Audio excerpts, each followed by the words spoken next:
My phone rang on an ordinary Tuesday. It was 3 p.m. I was watering the violets on the porch, the ones my husband planted before he left. The voice on the other end was trembling. "Mrs. Clarice." "Yes, who is this?" "This is Fabio, Gabriel's wedding photographer. Do you have a few minutes?" "I need you to come to my studio. Alone." My heart started racing. 6 months had passed since that beautiful day I watched my only son walk down the aisle. 6 months since I spent every penny of my savings to make his dream come true. And now a photographer was calling with such urgency.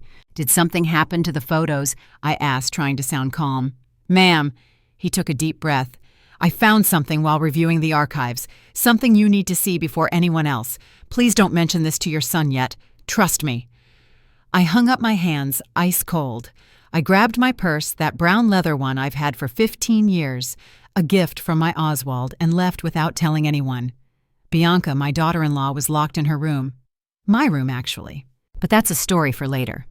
The studio was 20 minutes away. Every red light felt like an eternity. My head was spinning. Were the photos bad? Did he want more money? I had already paid $8,500 for the complete package. When I arrived, Fabio was waiting for me at the door. Young in his early 30s, with sunken eyes like someone who hadn't slept well. "Thank you for coming so quickly," he said, guiding me to a back room. There was a huge computer on dozens of photos open on the screen. "Mrs. Clarice, I didn't want to be the one to bring you this, but if it were my mother, I'd want someone to tell her." He clicked on a folder. "These photos here." I was editing the last remaining files. I enlarged a few to adjust the lighting, and the image filled the screen, and my world fell apart. There at the back of the reception hall, far from the family's eyes, my daughter-in-law Bianca was clinging to another man. It wasn't an innocent hug. It was a kiss. Hands intertwined, bodies pressed together. Her face had that expression, that intimacy of someone who knows every inch of that mouth. "There's more," Fabio murmured, clicking on another photo. There were 5 images, 5 different angles, all in the same dark corner of the hall. And the man, Rodrigo, my son's best friend, the best man at the wedding. I felt my stomach churn. I held onto the table to keep from falling. When were these taken?" I managed to ask, my voice thin. "During the reception between 11:30 p.m. and midnight, while everyone was on the dance floor, the 2 of them hid there." Fabio enlarged one of the photos. You could see Bianca's wedding dress, that $22,000 imported dress with Swarovski crystals that I paid for. You could see the new ring on her finger, and you could see with absurd clarity that this wasn't a moment of weakness. It was planned, it was intimate, it was pure betrayal. "Why did it take you 6 months to show me?" I asked, still staring at the screen. "I delivered all the edited photos 2 months after the wedding, remember?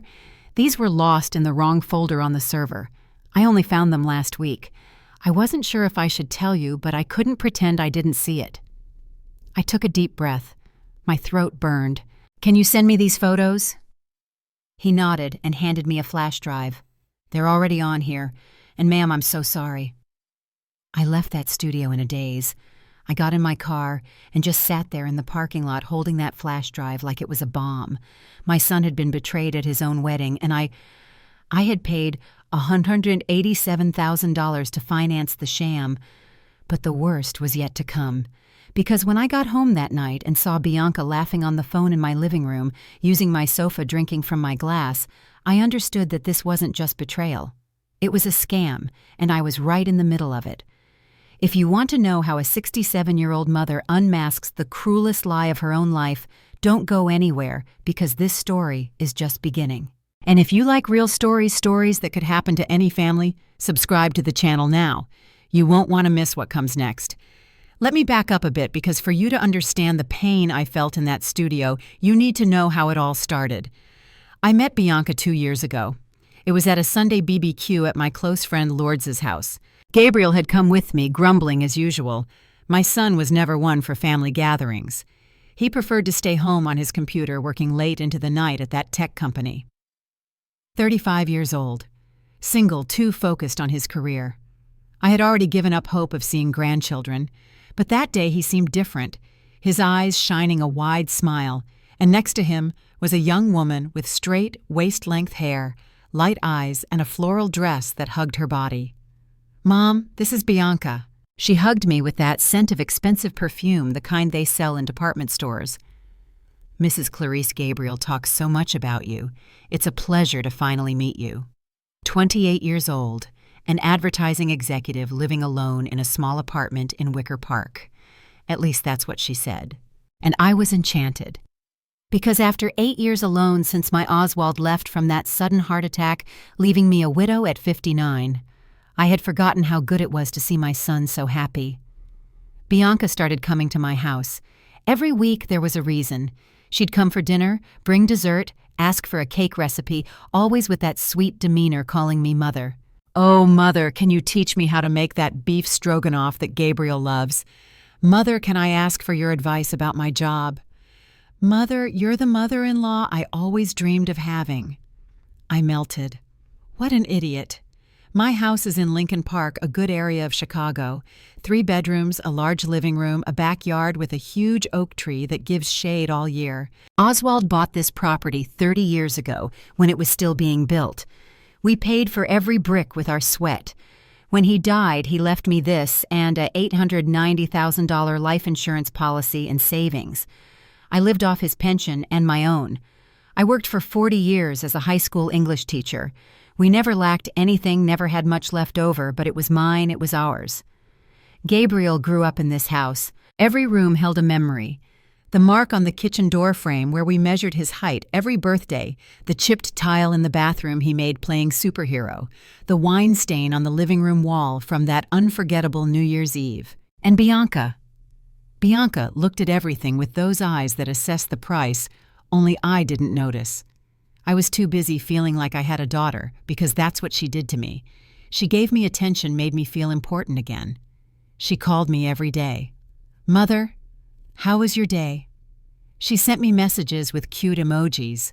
She invited me out to lunch, always splitting the bill, of course, but making me feel included. I grew attached. And when after a year of dating Gabriel proposed to her under my oak tree, I cried so much I wet the ground. "Mom, you're getting the daughter-in-law you always wanted," Gabriel said, hugging me tightly. I believed him. 3 months later, he came to me with the talk. The 3 of us were in the living room having coffee after Sunday lunch. Bianca had her nails done. This girl was always so put together. And Gabriel was nervously fidgeting with his cup. "Mom, we need to talk about the wedding." My heart sped up with joy. "Have you set a date?" "Yes, in 5 months. But the problem is—" He looked at Bianca, who put on a pitiful face. "We wanted to do something special, memorable, but our budget is really tight." Bianca placed her hand on his arm. "Gabriel, we don't need a big party. The important thing is that we're together." But I saw in her eyes that sparkle, that expectation. "How much do you need?" I asked. "Mom, no, we can't accept." "Gabriel," I held his hand. "You're my only son. This is the only time I'll see you get married. How much?" Bianca sighed, as if she were embarrassed. "The venue we dream of, with everything we imagined, costs about $150,000. I swallowed hard. It was a lot of money. "But we can do something simpler," she added quickly. "Really, Mrs. Clarice, I don't want you to sacrifice." I looked at the 2 of them, saw Gabriel holding her hand, that hope in his eyes, and thought, when else will I be able to make my son this happy? "I'll pay," I said, "for everything. You will have the wedding you deserve." Bianca stood up and hugged me. "Oh, Mother, you're an angel. I promise I'll take very good care of Gabriel and you too. We're family now." Family. How that word would cost me dearly. In the following months, I started transferring the money. First, it was $60,000 for the catering. She chose a place on the North Shore with a garden view capacity for 200 guests. Then another $22,000 for the dress. It had to be imported with sparkles like a princess's. Flowers, $15,000. DJ lighting, favors, invitations, another $30,000.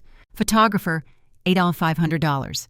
In the end, it was $187,000, practically a fifth of everything I had. But the smile on Gabriel's face was worth every cent, or at least that's what I thought.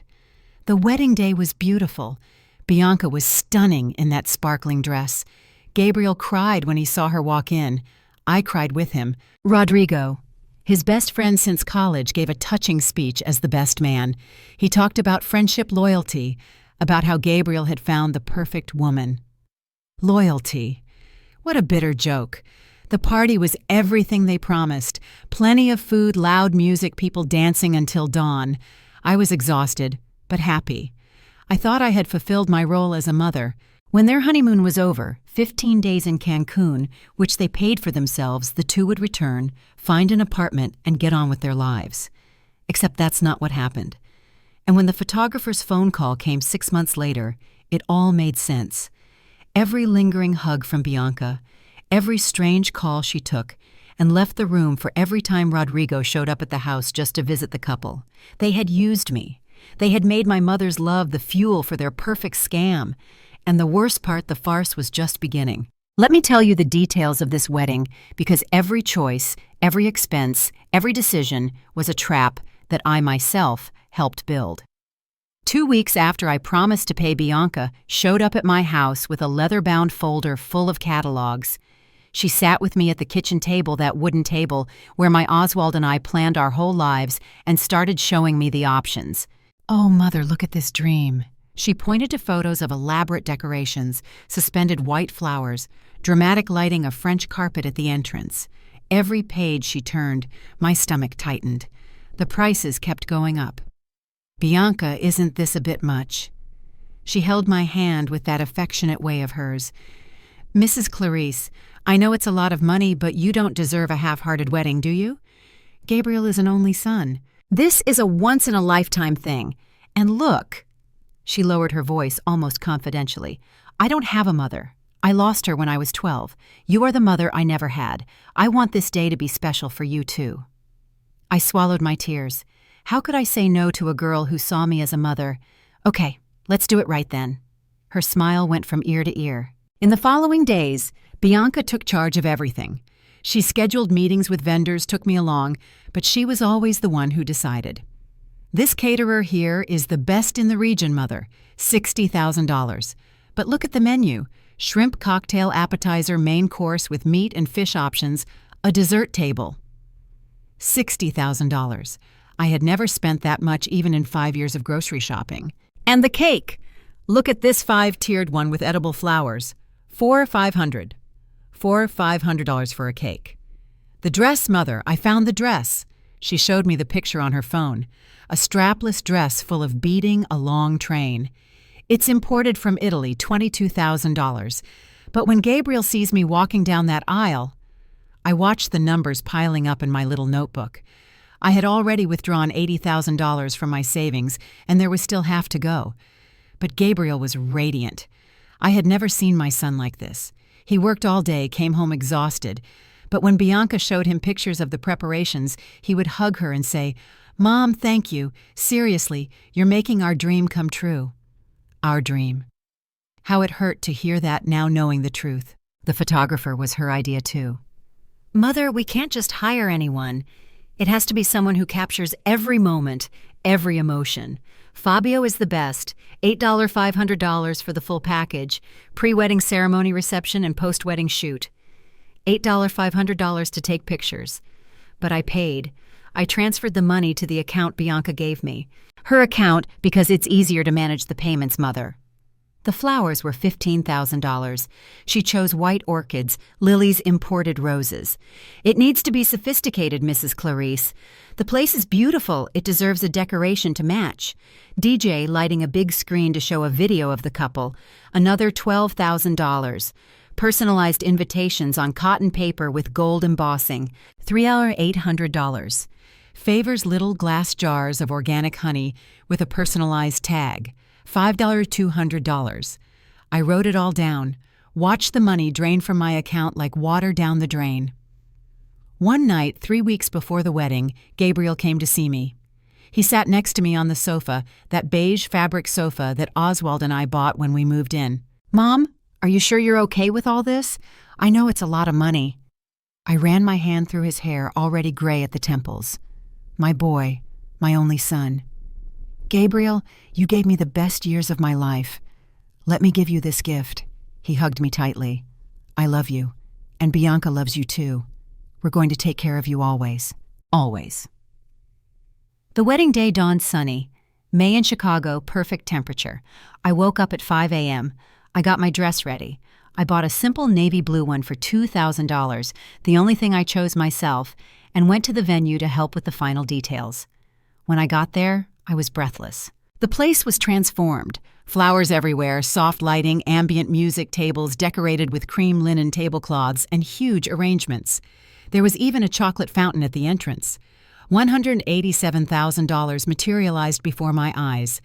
Bianca arrived at 10, entering the hall with her hair already done. A hairdresser and makeup artist had gone to her house, and when she put on that dress, she looked like an expensive, perfect, and unreal mannequin. "Mother, thank you." She hugged me, smelling of perfume and hairspray. "Without you, none of this would be possible." Rodrigo showed up shortly after in a navy blue suit, silver tie. He greeted everyone, made jokes, helped Gabriel with his tie. The best friend, the best man. The ceremony started at 3 p.m. The minister talked about love, commitment, family. I cried so much that Lourdes had to lend me a tissue.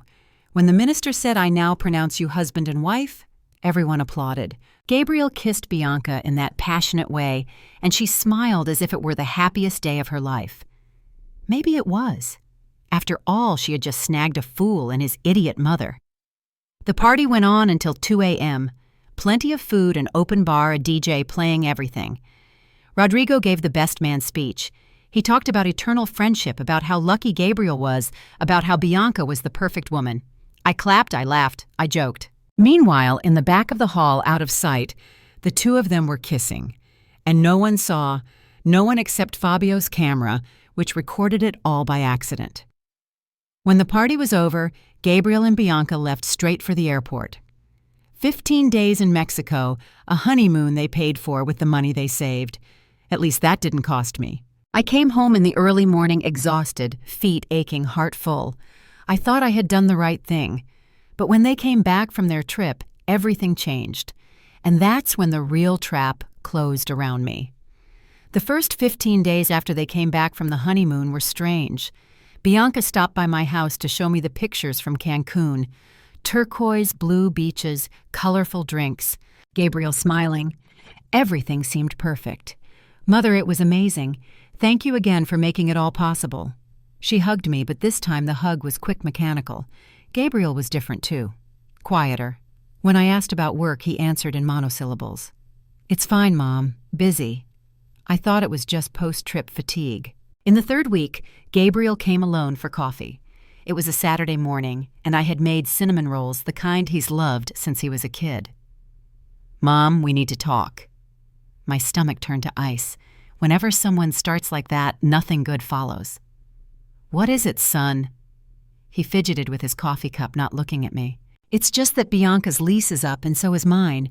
We're temporarily staying at a friend of hers' house, but we can't stay there for long." I waited for him to continue. "We're looking for a place, but it's tough. Rents in Chicago are absurd. $3,000, $4,000 a month for something decent, and with the wedding expenses still on the credit card." He didn't finish the sentence, but I understood the request before he even made it. "You want to live here?" He finally looked at me. "Just for a few months, Mom, until we save up enough for a security deposit and rent. It would be a huge saving, and you know you wouldn't be alone. It's a big house, there's space." My heart ached. Part of me, the foolish part, the part that still believed in family, was happy to have my son close again, to no longer wake up in that silent house, just me and the memories. "Of course, son.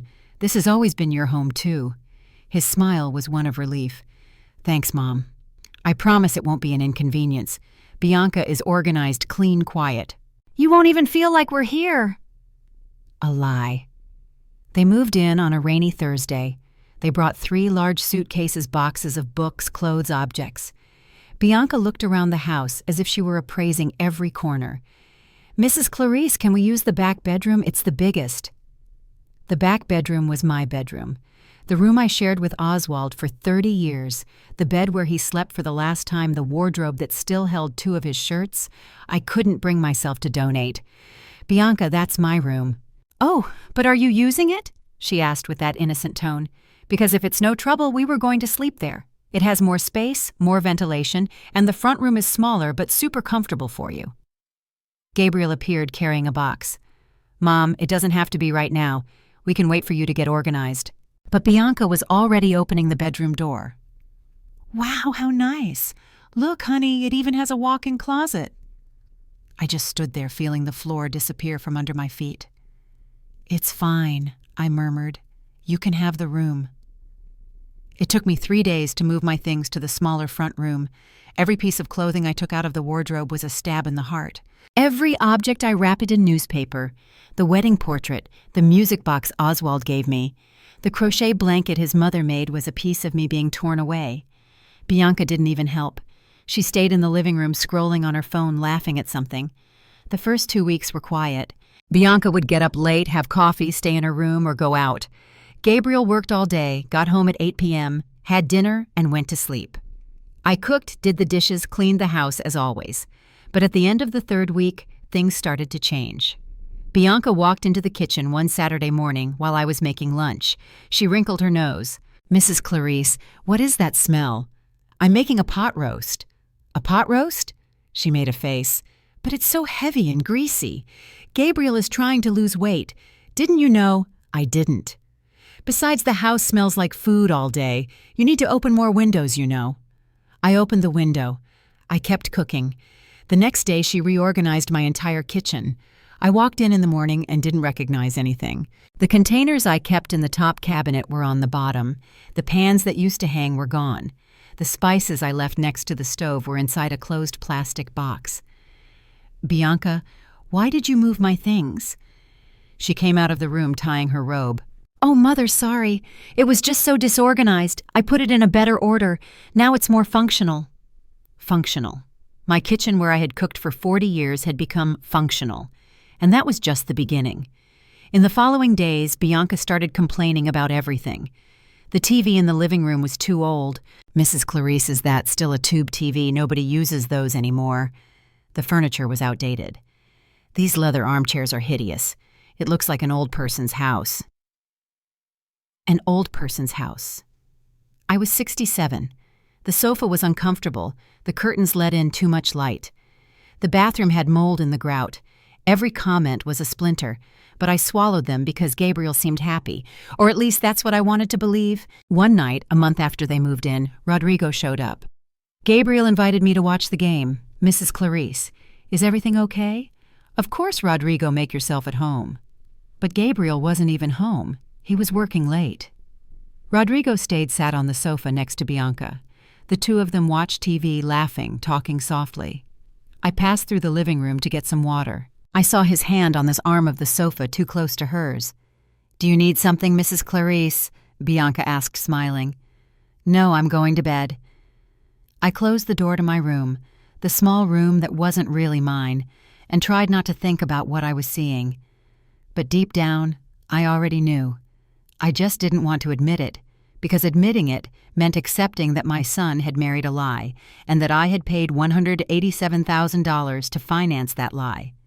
2 months after they moved in with me, Bianca walked into the living room with a design magazine under her arm. It was a Sunday morning, and I was having coffee alone. Gabriel had gone out for a run, a new thing Bianca had convinced him to do. "Mother, can I sit?" Of course. She opened the magazine to a marked page. Modern minimalist houses, all white and gray. Nothing that resembled my home. "Mrs. Clarice, I have an idea. Gabriel and I were talking. Your house is wonderful. It has incredible potential, but it needs a few adjustments. You know," I felt an alarm go off in my head. "What kind of adjustments?" "A remodel." "Nothing too big," she said, quickly smiling. "But look, a new paint job replacing this old furniture, modernizing the kitchen, updating the bathroom. The house would increase in value so much, and you would feel renewed too." Renewed as if I were an old piece of furniture in need of restoration. "Bianca, I don't have money for a remodel right now. I spent a lot on the wedding." I know. She placed her hand on mine with that fake, affectionate gesture. "But that's exactly why. You invested so much in us now. Let us give back. Gabriel and I will pay for the remodel. It's our gift to you." "Gift? That's not necessary, Bianca. The house is fine as it is." "Mrs. Clarice." She interrupted me, still smiling, but her tone changed. With all due respect, the house isn't fine. It's old, it's falling apart. The plaster on the outside wall is peeling. There's a leak in the kitchen ceiling, the faucets drip. If you don't take care of it now, it will get worse and more expensive. She wasn't entirely wrong. The house needed maintenance, but a complete remodel. Gabriel walked in at that moment, sweaty from his run. "Mom, did Bianca talk to you about the remodel?" "She did, but I don't think it's necessary." "Mom." He sat next to me. "Let us do this. We're living here for free, saving on rent. It's only fair to give back. And honestly, the house needs it. You yourself complain about the dripping faucet, the shower that keeps breaking." I looked at the two of them. My sweaty son, with that look of someone who just wants to help, and Bianca with that perfect smile. How much would it cost?" Bianca opened a little notebook. She already had figures written down. Of course she did. I got a few estimates. Between materials and labor, about $80,000 to $90,000. I almost choked on my coffee. "But we can split it with you," Gabriel said quickly. "We'll put in half, you put in the other half. It'll be $45,000 each. It's an investment in the house, Mom. It will increase its value." $45,000, almost half of what I had already spent on the wedding. "I don't know, son. Let me think about it." "Mrs. Clarice," Bianca closed the magazine. "No pressure, okay? But if we're going to do it, it has to be soon. I found a great contractor, but he's in high demand. If we don't decide this week, we'll have to wait for months." Pressure without pressure.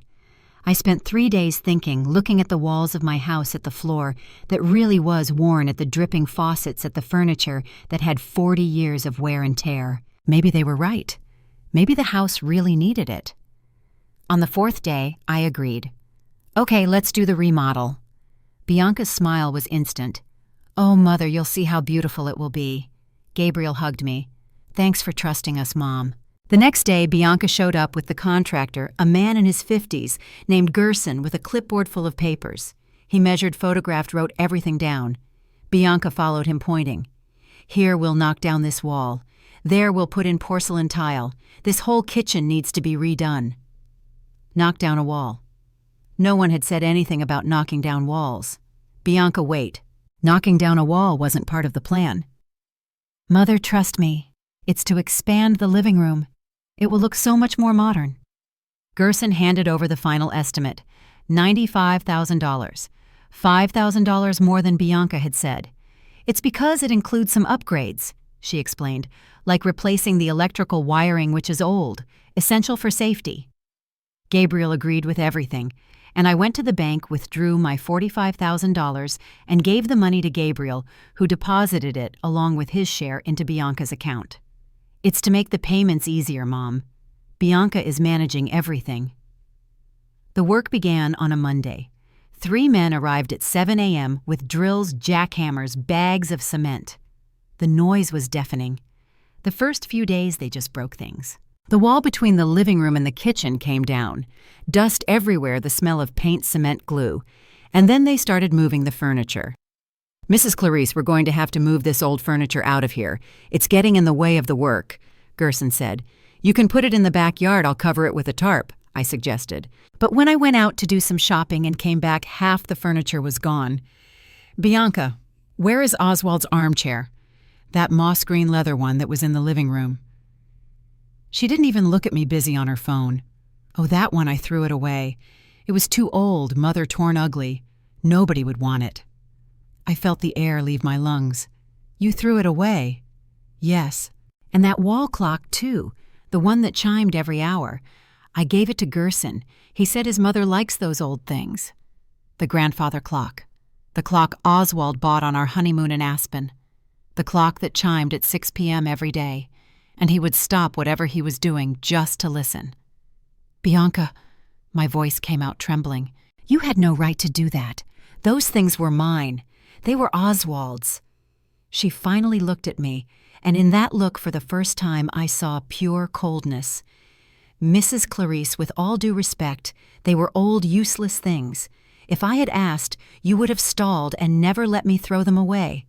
I did you a favor." "A favor. A favor." My voice rose. "You destroyed my husband's memories." Gabriel ran in from the street. "What's all the shouting? Your son, your wife threw your father's things away." Bianca sighed, playing the victim.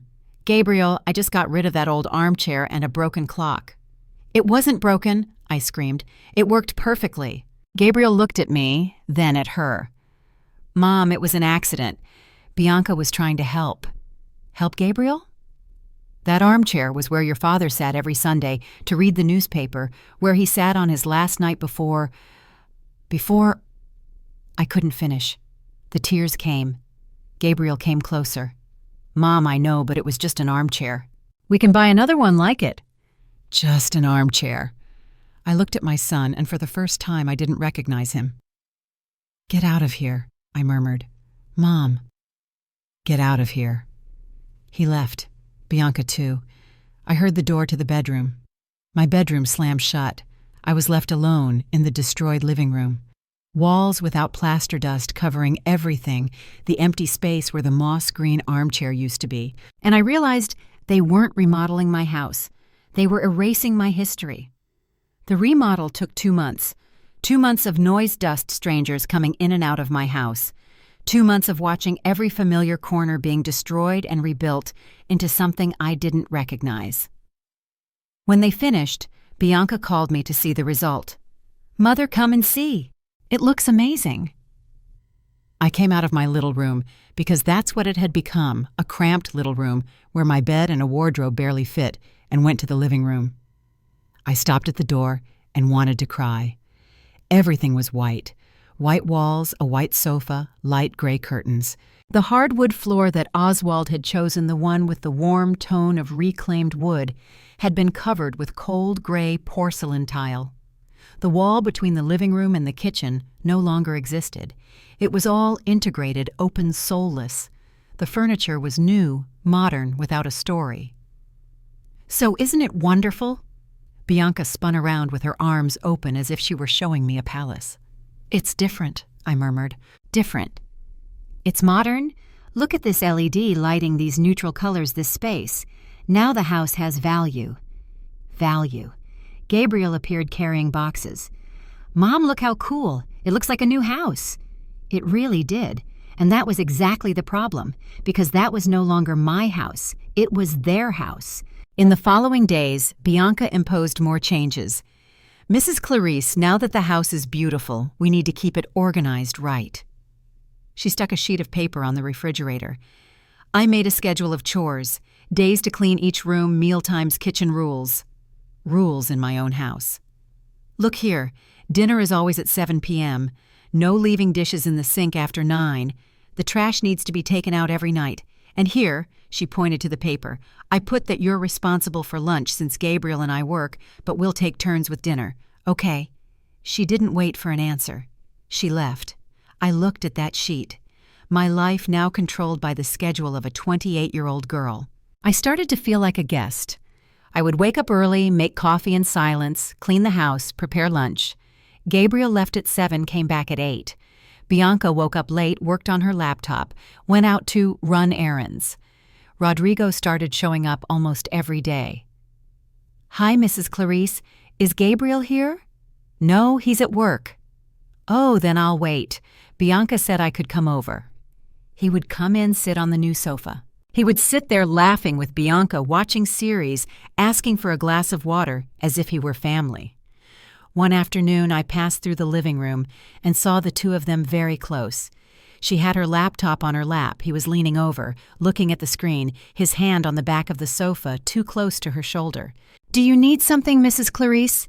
Bianca asked, without taking her eyes off the screen. "No, just passing through." But my heart was beating irregularly. I started to avoid the living room. I stayed locked in my room, read, watch TV, quietly tried not to bother them. One night, 3 months after they moved in with me, I couldn't sleep. It was 2 a.m., and I heard voices in the living room, quiet but audible. I opened the door slowly. The hallway was dark. The living room light was on. I got closer and heard. "Calm down, honey. Just a little longer." It was Bianca's voice. "I'm tired of this charade, Bea. When are you going to get that power of attorney?" "Rodrigo." My blood ran cold. "I'm working on it." she answered, irritated. "The old woman is stubborn, but I'll get it. Once she signs, everything gets easier. We get control of her account, liquidate the investment, sell the house." "And Gabriel, the idiot." I heard a low laugh. "He'll swallow it all without a word, as always. He's so blind he doesn't notice a thing." Power of attorney. Sell the house.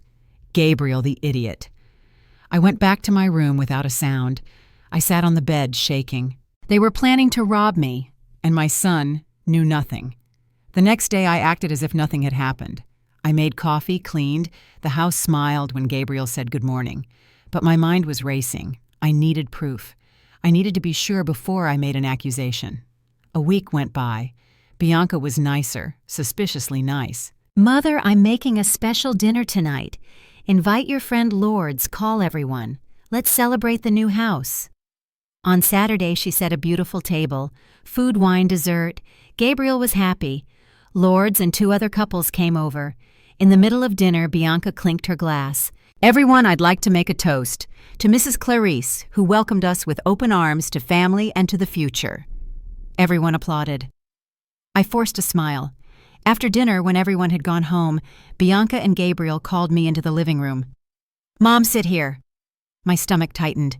Gabriel took out a folder, opened it. There were several papers inside. "Mom, Bianca and I were talking. You're getting older. 67 now, right? And with so much to manage. Bills, investments, this house. We got worried." "Worried about what?" Bianca put her hand on my arm. "Mother, don't take this the wrong way, but you sometimes forget things. Last week you left the stove on all night. The other day you couldn't remember if you had paid the electric bill." A lie. I never forgot any of that. "We want to help you," Gabriel continued. "That's why we prepared this." He took a document out of the folder. "It's a power of attorney. It allows me and Bianca to manage your assets, just to make things easier so you don't have to worry about anything." Power of attorney. The word I heard in their conversation. I took the paper. I read it. Power of attorney with full powers. Bank account investments, sale of real estate. Everything. "Gabriel, this gives you total control of my life. It's just to help Mom, for your own good." "For my good." I looked at the 2 of them. My son with that face of someone who believes he's doing the right thing, and Bianca with that fake smile, those calculating eyes. "I need to think." Bianca's smile vanished. "Think, Mrs. Clarice. This is for your own benefit. I don't understand the resistance. I said I need to think." I stood up, grabbed my purse, and went for a walk. It was 10 p.m., but I needed air. When I came back, the house was dark. I went to my room, locked the door, and cried until the pillow was soaked. My son wanted to take everything from me. Or worse, he didn't, but he was being manipulated by that snake. I lay there staring at the ceiling, thinking about Oswald, about what he would do in this situation. And then my cell phone rang. It was an unknown number. I answered. "Mrs. Clarice." "This is Fabio, the wedding photographer. Do you have a few minutes?" My heart pounded. "I do." "You need to come to my studio tomorrow if possible. I found something in the photos, something you need to see, and please don't tell anyone yet." I hung up the phone with a shaking hand. That call was going to change everything. I just didn't know how much yet. I didn't sleep that night.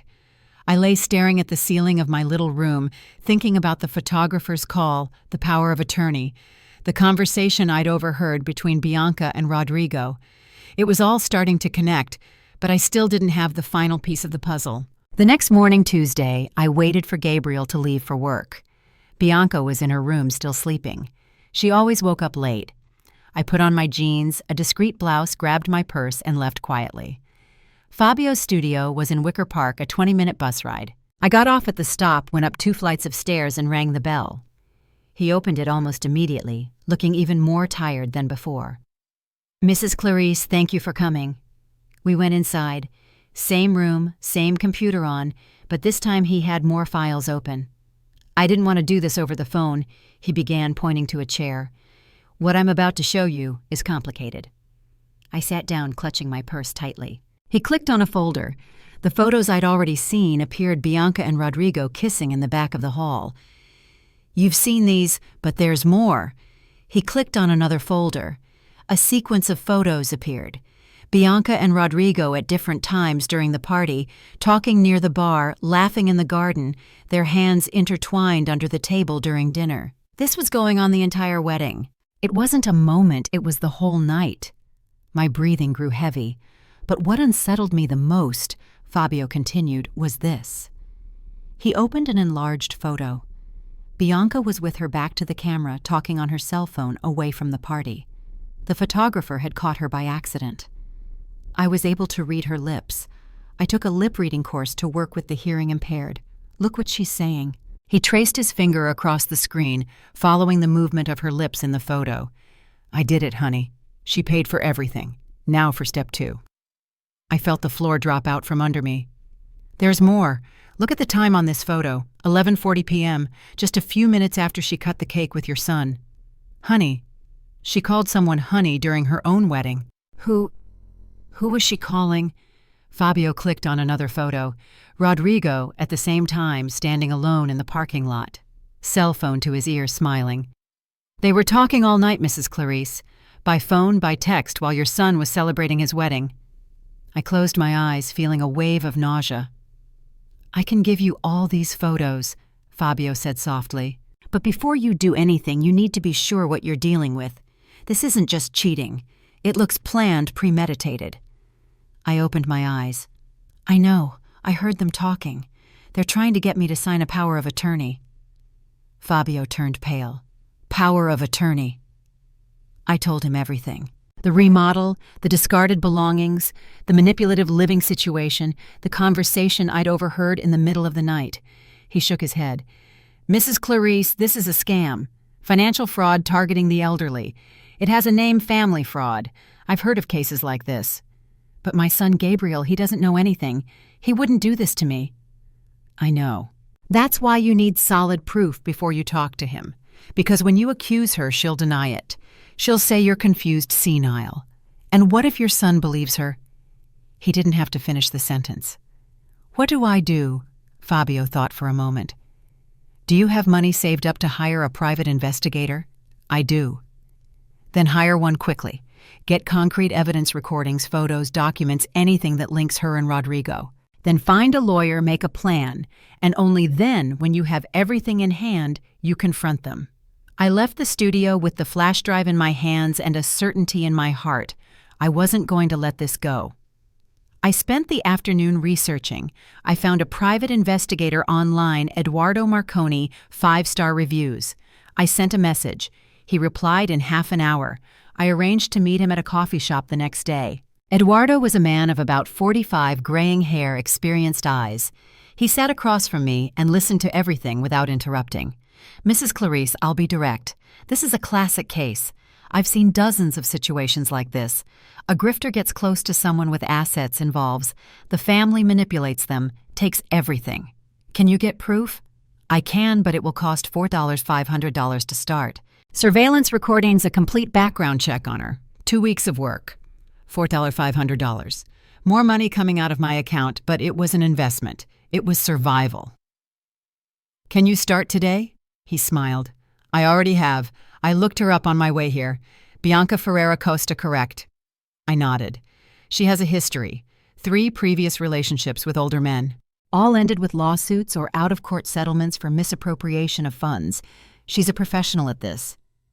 My stomach turned over. And Rodrigo? I have preliminary information on him, too. He and she have been dating for at least 4 years. There are photos on old social media profiles before they were deleted. I've archived everything. They planned this, Mrs. Clarice. They chose your son. They chose him. How long until you have everything?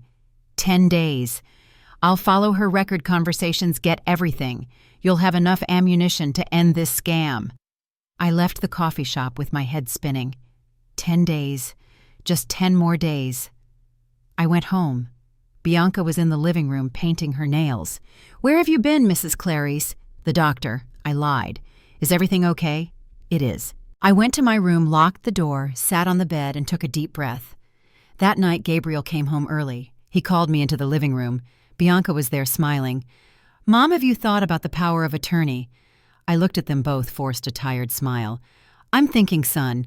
Just give me a few more days. Bianca's smile faltered slightly. Mrs. Clarice, the longer you wait, the harder it is to manage things. Your account is already full of pending issues. A lie. I knew the exact state of my account. A few more days, I repeated firmly. Gabriel sighed. Okay, Mom, but don't take too long. Okay. I went back to my room, picked up my phone, and texted Eduardo. I need you to be quick. They're pressuring me. The reply came in seconds. Understood.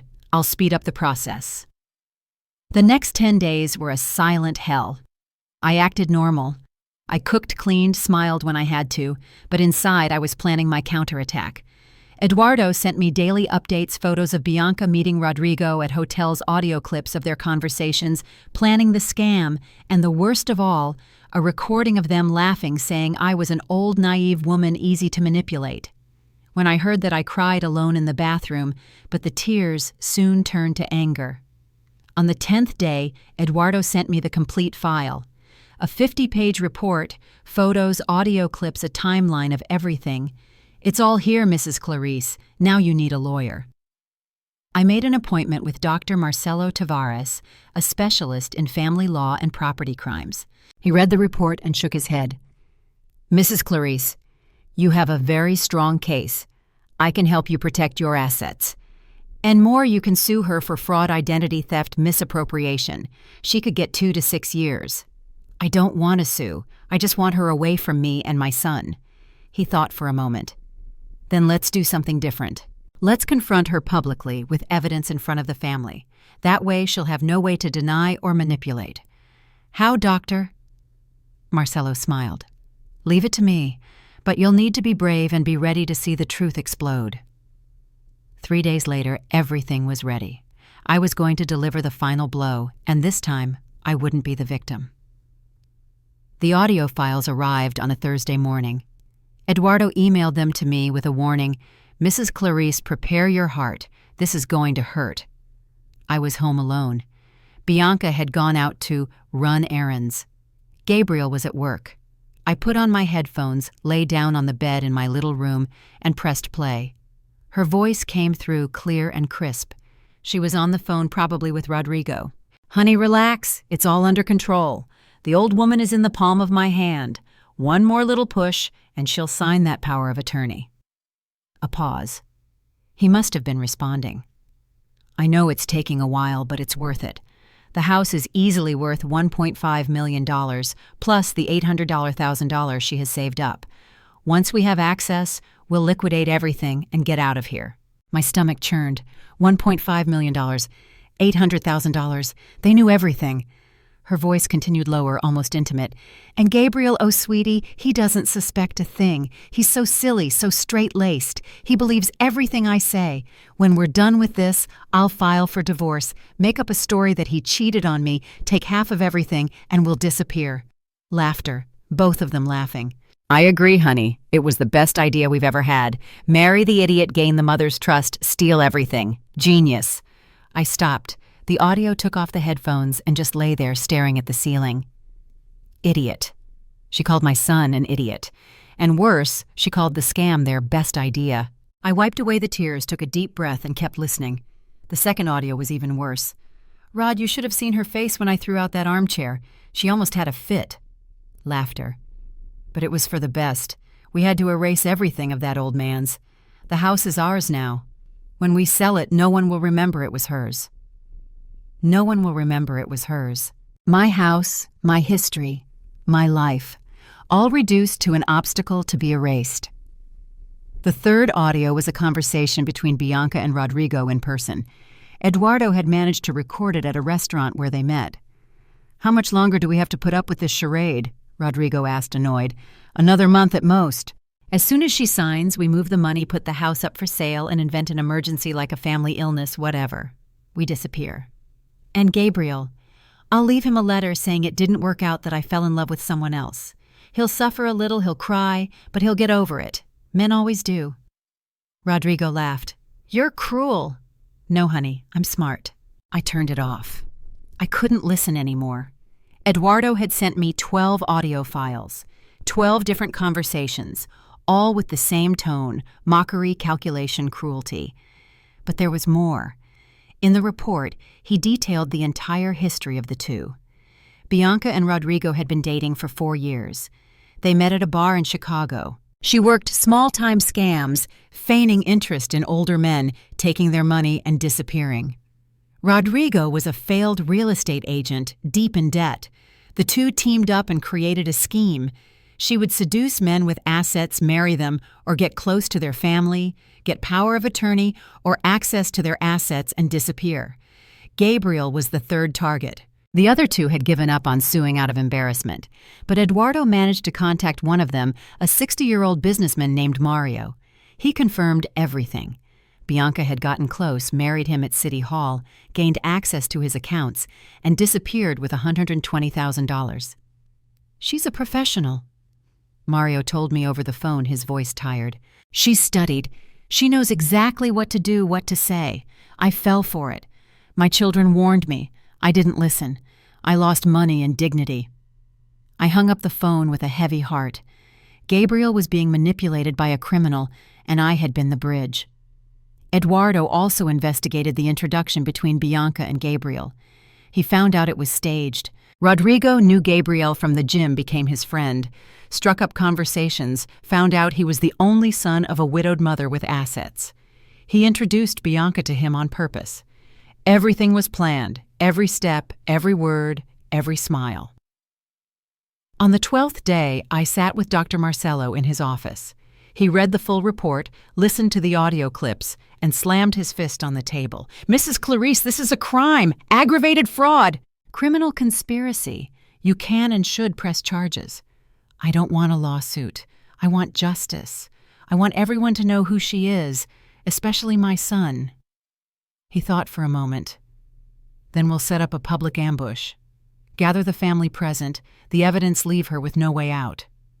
"How?" "Plan a dinner, a family event.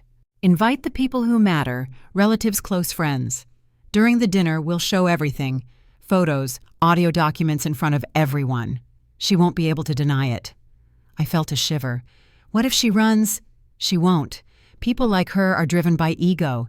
She'll try to defend herself, she'll lie, but with the evidence on the table, no one will believe her. I took a deep breath. "Then let's do it, Doctor." Marcello smiled. "I'll prepare everything. A flash drive with the audio printed copies of the report's photos. You just need to act normal until the day. Don't raise any suspicion." I went home with my head full of plans. Gabriel arrived that night tired. "Mom, have you thought more about the power of attorney?" I looked at him. My son, my boy being used, manipulated, deceived. "I have, son, and I've decided I'm going to sign it." His face lit up. "Really? But first I want to have a dinner. The family together to celebrate everything we've been through, the remodel, the wedding, you living here. I want to do it right." Bianca appeared at the bedroom door, smiling. "What a lovely idea, Mother. When? Next Saturday. I'll book a restaurant. I'll invite the whole family." "Perfect!" Bianca came to hug me. "And after dinner, you'll sign the papers. That way we'll make everything official, right?" I returned the hug, feeling disgusted. "Yes, we'll make everything official." In the following days, I acted like the best actress of my life. I was friendly, excited. I talked about the dinner, about how special it would be. Bianca was radiant. She would call Rodrigo, thinking I didn't see and celebrate. "We did it, honey. She's going to sign. 1 more week and we'll be rich." On Thursday, Dr. Marcello confirmed everything is ready.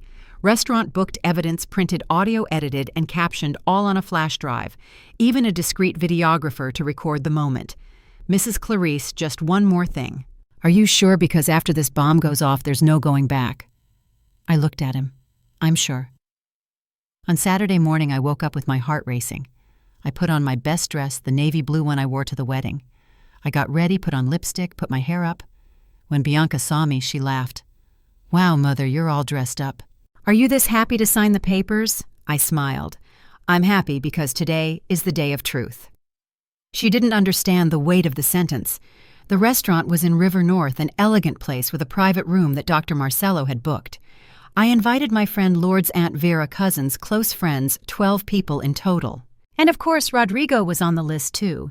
We arrived at 8 p.m., a large table, beautiful decorations, discreet waiters. Gabriel was happy talking with everyone. Bianca was stunning in a tight red dress, perfect makeup. Rodrigo arrived last hugged. Gabriel greeted everyone. When he looked at Bianca, the two exchanged a quick glance. I saw it, and I smiled to myself. During dinner, I talked, laughed, joked. Everyone was relaxed, happy. Until it was time for dessert. I tapped my wine glass with my knife. Everyone looked at me. Everyone, thank you for being here. This night is special because tonight I'm going to tell a story. A story about lies, betrayal, and justice. Gabriel frowned. Mom, what? Let me finish, son. A waiter brought in a large screen. Dr. Marcello, who was sitting discreetly in a corner, turned on the projector, and the first photo appeared on the screen. Bianca and Rodrigo kissing at the wedding. The silence was deafening. Gabriel turned white. He looked at the screen, then at me, then at Bianca. Mom, what is this? Bianca stood up, her face red. Mrs. Clarice, what kind of joke is this? This is... Sit down. My voice came out firm, sharp. I'm not finished. She hesitated. Rodrigo was petrified in his chair, sweating. I clicked the remote. The next image appeared. The two of them holding hands during the reception. Then another. Her on the phone, the Zoom showing her lips saying, I did it, honey. She paid for everything. These photos were taken at your wedding, Gabriel, by the photographer I paid $800 to $500 for. While you were celebrating, your wife was cheating on you with your best friend. Gabriel turned to Bianca, his voice trembling. Bianca, explain this. She tried to cry, put her hands over her face. Gabriel, honey, it's not what it looks like. I was emotional. Rodrigo was comforting me. Liar. I cut her off. I clicked again. Now a document appeared on the screen, the complete investigation photos of the two of them together at hotels, excerpts of old conversations. You've been dating for 4 years. You planned everything. Rodrigo introduced you to her on purpose, Gabriel, after finding out you were the only son of a widow with assets. My friend Lourdes put her hand to her mouth. Aunt Vera murmured, Jesus Christ. The other guests looked between the screen and the accused, horrified. Gabriel was in shock. 4 years? Wait, there's more. I pressed play. The first audio began. Bianca's voice filled the room. Honey, relax. It's all under control. The old woman is in the palm of my hand. One more little push, and she'll sign that power of attorney. Gabriel closed his eyes. I know it's taking a while, but it's worth it. The house is easily worth $1.5 million, plus the $800,000 she has saved up. Bianca stood up, her voice desperate. This is a setup. Someone edited it, faked it. Shut up, Gabriel shouted. I had never heard my son shout like that. Let it play. The audio continued. And Gabriel, oh sweetie, he doesn't suspect a thing. He's so silly, so straight-laced. He believes everything I say. Gabriel opened his eyes. There were tears streaming down his face. When we're done with this, I'll file for divorce, make up a story that he cheated on me, take half of everything, and we'll disappear. Her laughter, Rodrigo's laughter. I played the second audio. Bianca talking about throwing away Oswald's armchair, laughing, talking about erasing my history from the house. I played the third audio, the two of them planning to disappear with the money. With each audio, Bianca grew paler. Rodrigo tried to get up, but I spoke firmly. If you leave that chair, I'm calling the police right now. He sat down. When the last audio finished, the silence was absolute. Even the waiters had stopped working. Gabriel was hunched over his face in his hands, his shoulders shaking, crying. Aunt Vera broke the silence. Clarice, is this real? All of this? I took the folder Dr. Marcello had handed me. Here are 50 pages of investigation, photos of the two of them at hotels, her history of pulling the same scam on other men, conversations, proof, everything. Anyone who wants to see can take it. I passed the folder. Lourdes was the first to look through it. She turned red with anger. You tramp, she shouted at Bianca. You snake, how could you do this to a family? Bianca finally stopped pretending. Her face twisted into pure rage. Do what I used, what I have. You think I was going to spend my life scheming for what to pay rent. This old woman had money just sitting there. She was going to die alone anyway. I just sped up the process. The room erupted, people shouting, cursing. Gabriel stood up, pointed at her. Get out! Get out of here now! But I raised my hand. Wait! Everyone looked at me. I'm not finished. I turned to Bianca. You and Rodrigo are going to pay me back every cent of the remodel, $95,000. You have 60 days according to the law. Otherwise, I'll press charges for fraud, misappropriation, and criminal conspiracy. Dr. Marcello, I pointed to the lawyer, already has everything ready. Rodrigo choked. I don't have that kind of money. Then sell your car, borrow money, become a street vendor. I don't care, but you will pay. I turned to Bianca. And you will be out of my house by 10 a.m. tomorrow morning. If you're not out, I'll call the police to have you removed. She tried to speak, but I continued. And you can forget any chance of getting anything from Gabriel. The marriage is annulled on grounds of fraud. You will get nothing. Nothing. Dr. Marcello approached with a paper. I already have the annulment petition here. Fraud is proven. The marriage is void. Gabriel took the paper, signed it without hesitation. Bianca finally exploded. Who do you think you are? The perfect family. Clarice, you're a bitter old woman who paid for company. Gabriel, you're a wimp who needs his mommy for everything. Lourdes threw a glass of water at her. Show some respect, you wretched girl. Restaurant security appeared. Doctor. Marcello had warned them beforehand that we might need them. They escorted Bianca and Rodrigo out. She was screaming, flailing. He went silently, head down. When the door closed, the room was silent. Gabriel fell back into his chair, his face in his hands. I approached, put my hand on his shoulder. Son, Mom. His voice came out muffled, full of pain. I didn't know. I swear I didn't know. I know. She used me, used us, and I let her. I defended her when you tried to warn me. I didn't believe you. I knelt in front of him, held his face in my hands. Gabriel, you were a victim. She's a professional at this. It wasn't your fault. He cried on my shoulder. My 35-year-old son crying like a child. And I cried with him, because even after everything, the betrayal, the scam, the humiliation, the pain of seeing my son suffer was greater than any other. Lourdes came over, hugged us both. Aunt Vera, too. Soon the whole table was around us, supporting, comforting. When Gabriel finally calmed down, he wiped his face and looked at me. Mom, forgive me. For everything. For bringing her into your life, for not protecting you. You were deceived, son. You don't need to apologize. Yes, I do. I let her destroy your things, take your room, humiliate you in your own house. I failed as a son. I shook my head. You didn't fail. You just trusted the wrong person. And now we fix this. Dr. Marcello approached. Mrs. Clarice, I need you to know. Tomorrow morning, Bianca might try to come back to the house. She might cause trouble. I recommend you change the locks tonight, and if possible, have someone stay with you at the house. Lourdes raised her hand. I'll sleep there and my husband too. That pest won't get past the door. I nodded. Thank you, Lourdes. We went home that night. Me, Gabriel, Lourdes, and her husband, Mr. Antonio. When we got there, Gabriel looked around the white, cold, soulless living room. Mom, we're going to fix this. I'll get your armchair back. I'll find a clock just like that one. Son, I held his hand. We'll fix it together little by little. He hugged me tightly. That night, I slept for the first time in months with the feeling that I had regained control of my life, and the next day, true justice would come. Sunday, 10 a.m. I was in the living room, that cold white room that no longer felt like mine, waiting. Gabriel was by my side, tense. Lourdes and Mr. Antonio were in the kitchen having coffee. Dr. Marcello had arrived early with a discreet court officer. We had changed the locks the night before. A locksmith friend of Antonio's came in a hurry, charged $300, and did the job in an hour. 10:15. Nothing. 10:30, silence. Then the doorbell rang, insistent repeatedly. Gabriel went to the intercom.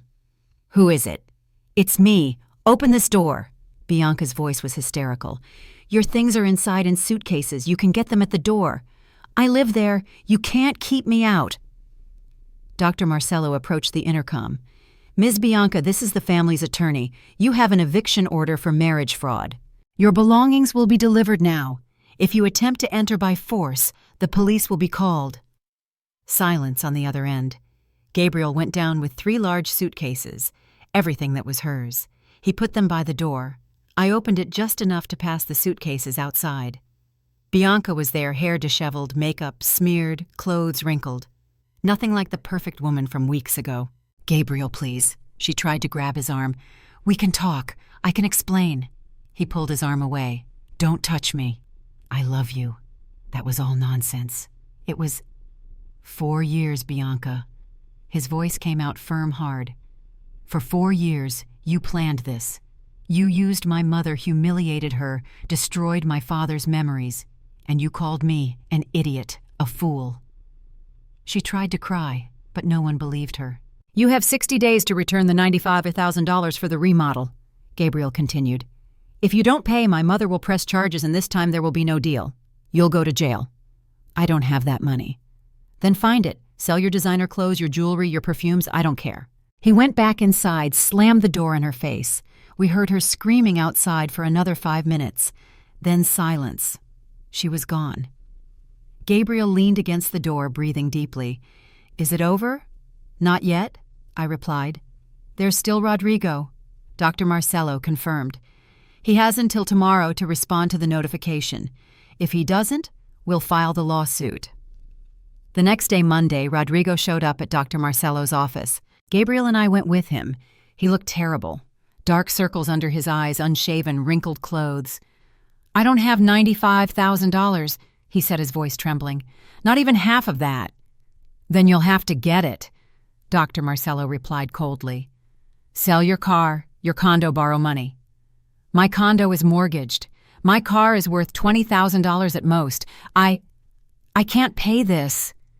Gabriel leaned forward, his eyes fixed on him. "You were my friend Rodrigo, my best friend. I trusted you, and you did this to me." Rodrigo lowered his head. "Gabriel, Don't talk to me." Gabriel slammed his fist on the table. "You destroyed my life. You used me. You laughed at me. You called me an idiot behind my back." Silence. "How much do you have now?" I asked directly. About $30,000. If I sell the car, I can get to $50,000. "That's not enough." "I know, but it's all I have." Dr. Marcello checked some papers. "We can arrange a court-ordered payment plan, $50,000 up front and the remaining $45,000 in installments over 2 years. With interest." Rodrigo swallowed hard. "And if I can't pay, jail time for fraud, 2 to 6 years. He signed the agreement right there, his hands shaking. When we left the office, Gabriel took a deep breath. "It's over, Mom. It's really over." But there was still one thing left. We went back home and began the work of rebuilding. In the following days, Gabriel took a leave of absence from work. "Mom, I'm staying here. I'm going to fix what I helped destroy." First, we painted the walls, no more cold white. We chose a warm, light yellow tone that reminded me of the original color of the house. Then we went looking for furniture. Gabriel searched antique shops all over the city until on a rainy Thursday he called me from the car. His voice was emotional. "Mom, I found it. I found the armchair." He had found it in an antique furniture store in Andersonville, a moss-green leather armchair almost identical to Oswald's. It cost $3,200. Gabriel paid for it without flinching. When he brought it home and put it in the corner of the living room, I sat in it and cried. "It's it, son. It's exactly the same." Gabriel knelt in front of the armchair, ran his hand over the leather. "Dad, I'm sorry. I'm sorry for not protecting what was yours." I cried even more. The grandfather clock was harder. We searched for weeks, until Aunt Vera found an ad online. Antique wall clock, German-made chimes every hour. It cost $1,890. When Gabriel hung it on the wall and it struck 6 p.m., the clock chimed. That familiar, comforting sound that filled the house. I stopped what I was doing. I closed my eyes and felt Oswald there with me. "Welcome back, my love," I murmured. With the money Rodrigo started paying, the $50,000 up front, we remodeled the house again, but this time the right way. We hired a different contractor, put the wall back between the living room and the kitchen. We ripped out the gray porcelain tile and put back the warm hardwood floors. We brought back colors, life memories. It took 3 months, but when we finished, the house was mine again. Gabriel continued to live with me, but now it was different. He helped. He cooked with me on Sundays, watched the news, sitting in his father's armchair, talked, laughed. He was present. "Mom, I was so blind," he said one night, having tea with me in the kitchen, so focused on appearing happy that I forgot what really matters. And what matters? You, us, this house, our history. I held his hand. Now you know. 6 months later, Gabriel met Fernanda, an English teacher, 32, simple, sincere. She came to dinner once, treated me with genuine respect, asked about Oswald, complimented the house, and when she left, she didn't try to win me over. She just said, "Mrs. Clarice, it was a pleasure to meet you." I told Gabriel later, "That's a real woman." Bianca tried to come back 3 times. She sent texts, called, even showed up at the door once. Gabriel didn't even answer. She never paid the $95,000. She disappeared. Doctor. Marcelo filed a lawsuit, but she had moved to a different city, deleted her social media, vanished. "Let it go," I said. "It's not worth chasing a snake in the grass. Her life is its own punishment." Rodrigo paid back every last cent. It took 2 years, but he paid. He never spoke to Gabriel again. And I learned that silence is not peace. I learned that defending your space, your memories, your dignity isn't selfishness, it's survival. I learned that a loving mother protects even when it hurts, even when everyone around you says to let it go. And I learned that justice doesn't have to be loud. Sometimes justice is simply looking at the person who tried to destroy you and saying, "You will not succeed." Today, at 69, I wake up in my house, my home, and I hear the grandfather clock chime at 6 a.m.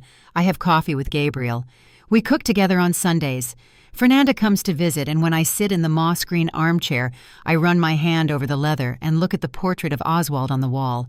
I know I did the right thing. Those wedding photos, which should have been just beautiful memories, saved me.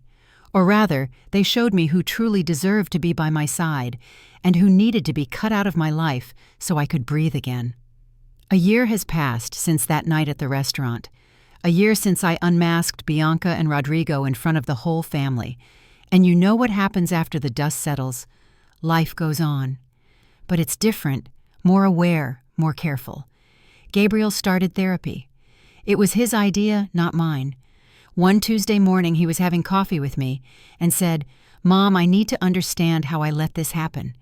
I need to understand myself better." 3 times a week he went to a psychologist. He'd come back quiet, thoughtful. But slowly, I started to see changes. He stopped blaming himself all the time. He stopped apologizing for everything. He started laughing again. That deep belly laugh I hadn't heard since he was a child. Dr. Paula said something important, he told me one night. She said that manipulative people choose empathetic victims, people who want to see the best in others. That's not a weakness, Mom. It's misdirected kindness. Misdirected kindness. I held on to that phrase. Fernanda came into our lives slowly, without any rush. Gabriel met her in a photography class. He decided to take a hobby to fill the void Bianca left. She was different from anyone he had ever known. Naturally curly hair, no straightening, simple clothes, jeans, and a t-shirt. She laughed loudly, swore when she got excited, and didn't mince words. The first time she came to dinner here, she brought a carrot cake she had made herself. "Mrs. Clarice, I'm no baker, but my grandmother taught me, and it turned out tasty. I hope you like it." I cut a slice. It was delicious. "You really made this?" "I did. You can ask Gabriel. He saw me. I even made a mess of the whole kitchen." She laughed in that boisterous way. "But I cleaned it all up afterward, I promise." I liked her right away, because Fernanda didn't pretend. She wasn't sweet when she was angry. She didn't smile if she wasn't happy. And most importantly, she treated Gabriel as an equal, not as a trophy. "Honey, stop being silly," she said to him once when the 3 of us were watching a movie. "You don't have to pay for everything all the time. I work, I have money, I split things." Gabriel was taken aback. I don't think he had ever heard that before. Fernanda also respected me, but without overdoing it. She didn't call me mother. She didn't feign an intimacy that didn't exist. She called me Mrs. Clarice. She asked for my opinion, but also disagreed when she felt it was necessary.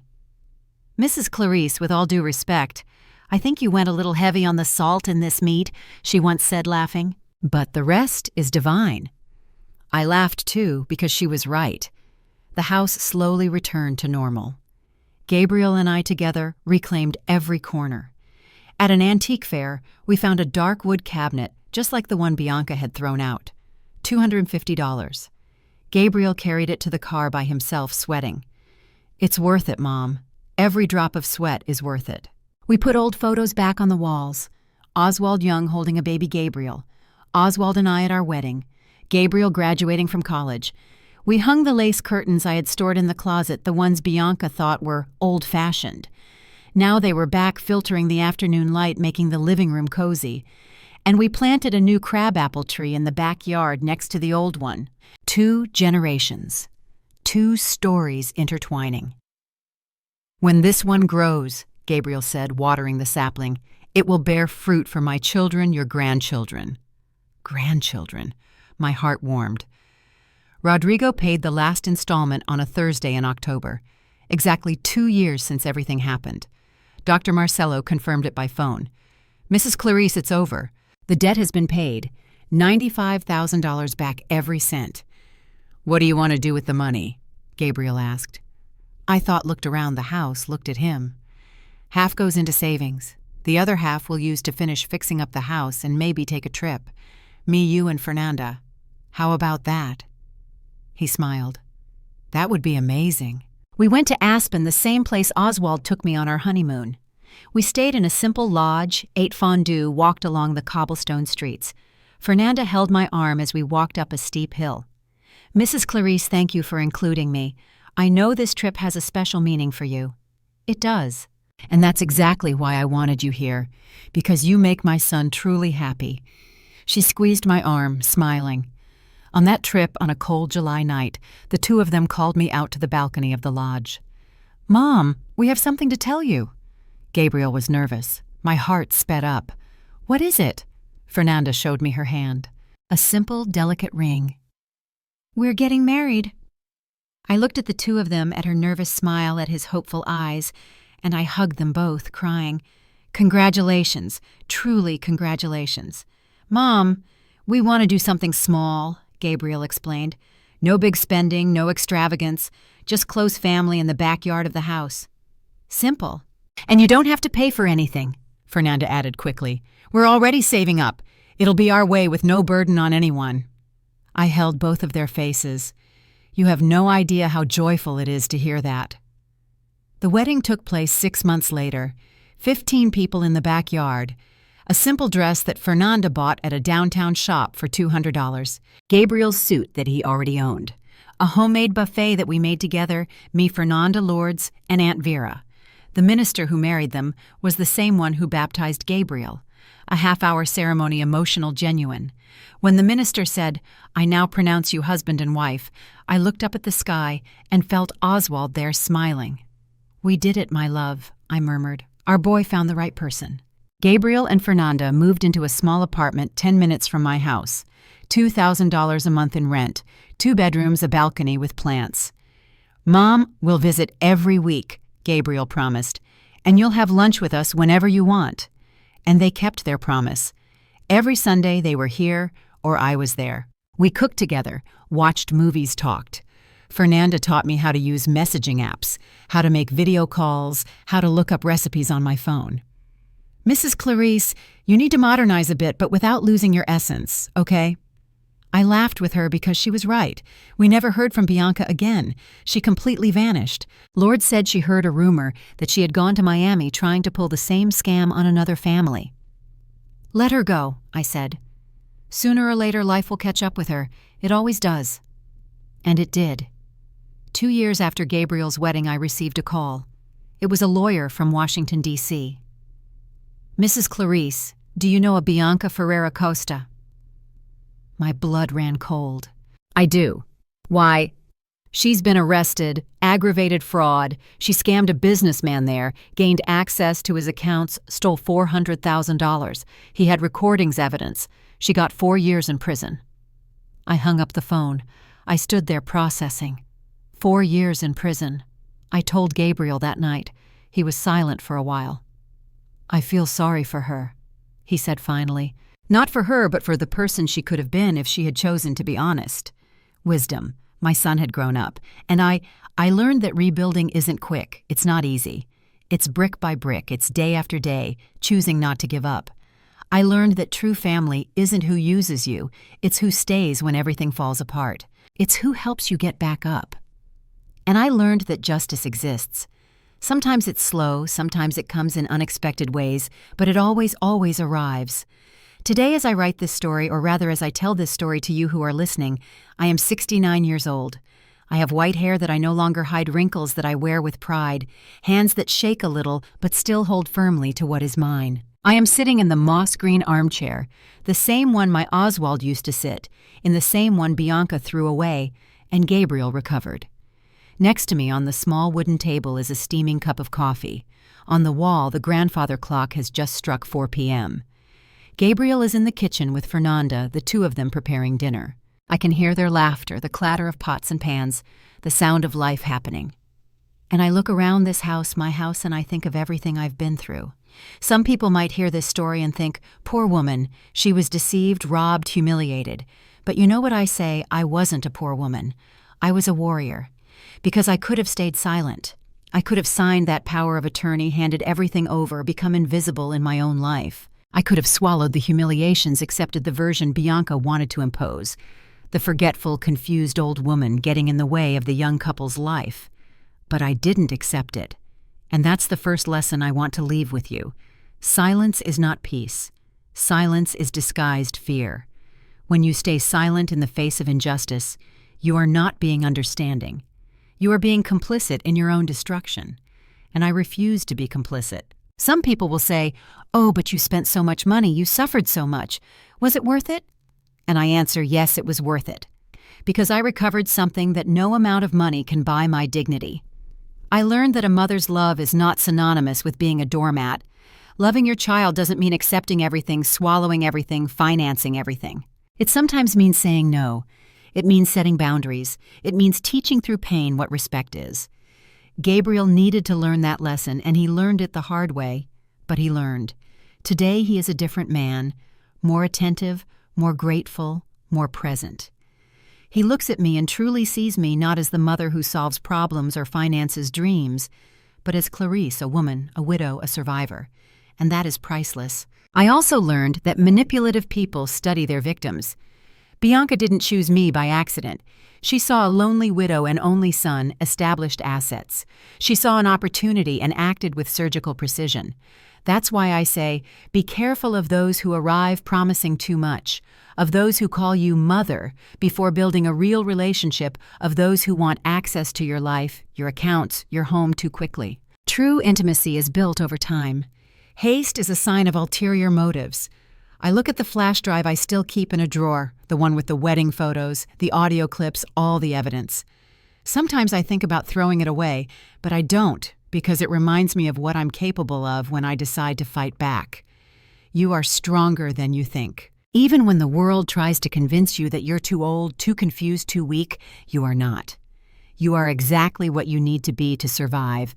There's one thing people ask me a lot, Clarice, do you forgive Bianca? And I answer honestly, I don't know. Forgiveness isn't mandatory. Forgiveness isn't something you grant because it's nice or because someone expects you to. I don't carry hatred. I don't dwell on it. But to forgive, that would require her to show real remorse. And as far as I know, she continues to do the same things hurting other families. So no, I don't forgive her. But I also don't let her take up space in my head. She deserves neither my hatred nor my forgiveness. She only deserves my indifference. And as for Rodrigo, he paid what he owed every cent. That's something. It doesn't erase what he did, but it shows that there are consequences, that actions have a price. Sometimes justice isn't about the person going to jail. Justice is the person having to work for 2 whole years to pay for the damage they caused. It's carrying the weight of shame. It's losing friendships, reputation, peace. Rodrigo lost all of that, and Gabriel lost his blind trust in people, but he gained discernment. Fernanda walks into the living room at this moment, smiling. "Mrs. Clarice, dinner is almost ready. Do you need help getting up?" "I don't need it, dear. I can still manage on my own." She laughs. I know you can. I'm just offering. I get up from the armchair, feel my knee crack, age is catching up, but I walk firmly to the kitchen. Gabriel has set the table. Cloth napkins, nice plates, shining silverware. Mom, I made that chicken and dumplings you love. I sit. They sit. And we say the prayer we always say before eating. A tradition that Oswald started and we never abandoned. Thank you, God, for the food, for the family, for life. Amen. Amen, they repeat. We eat and talk. Fernanda tells a story about a funny student.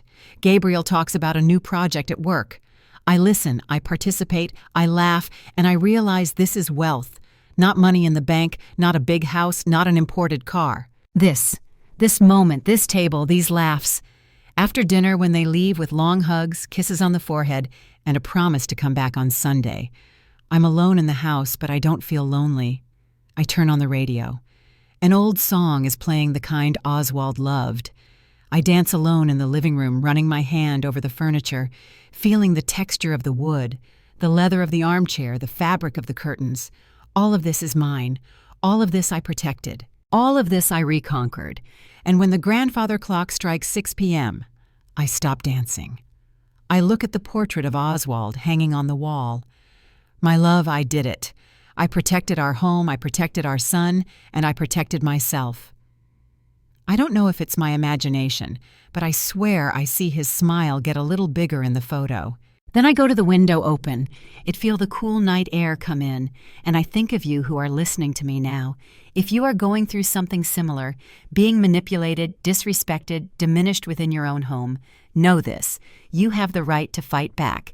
It doesn't matter your age. It doesn't matter who is on the other side. No one has the right to take away your peace, your dignity, your memories. Defend yourself, set boundaries, seek help, gather evidence, and when you are ready, show your claws. Because respect is not asked for. It is demanded.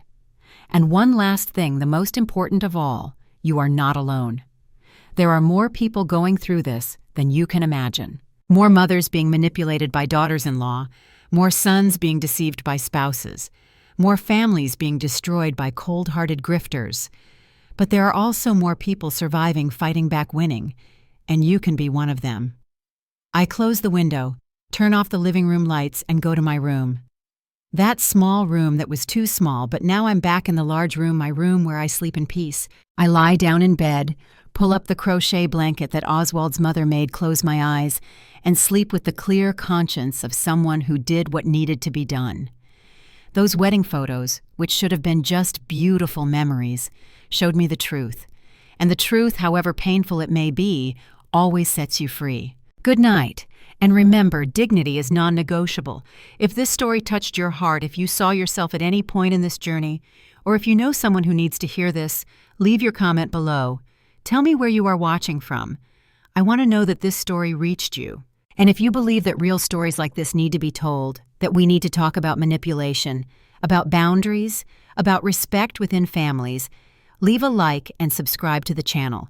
Because as long as there is one person suffering in silence, I will continue to tell these stories. Until next time. And may you never have to live what I lived, but if you do, may you have the courage to fight back. A big hug and God bless.